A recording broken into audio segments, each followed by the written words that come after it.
જય જગન્નાથ મિત્રો, દરેક મિત્રોને અષાઢી બીજની હાર્દિક શુભેચ્છાઓ। અને હવે વાત કરીએ આજના શેર બજારની।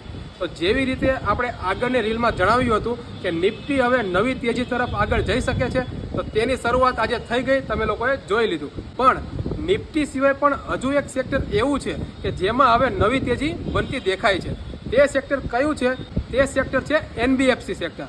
તો આ સેક્ટરમાં હવે નવી પ્રિપેરેશન તૈયાર થઈ ગઈ છે, તમે લોકો આના પર જરૂરથી નજર બનાવી રાખજો। બાકી જે લોકોને પણ ડીમેટ એકાઉન્ટ ઓપન કરાવવાના છે અથવા તો ટ્રાન્સફર કરાવવાના છે, તે લોકો મને ઇન્સ્ટાગ્રામમાં તમારા કોન્ટેક્ટ નંબરની સાથે મેસેજ કરી દેજો, એટલે અમારી ટીમ તમને સામેથી કોન્ટેક્ટ કરી બધી ડિટેલ આપી દેશે। બાકી માર્કેટની અવનવી અપડેટ અને માહિતી માટે જોડાયેલા રહેજો, પેજને ફોલો કરી દેજો, આ રીલને શેર કરી દેજો અને લાઇક કરવાનું ભૂલતા નહીં। મળીએ કાલે કંઈક નવા કન્ટેન્ટ સાથે, ત્યાં સુધી બધાને જય શ્રી કૃષ્ણ અને જય સિયારામ।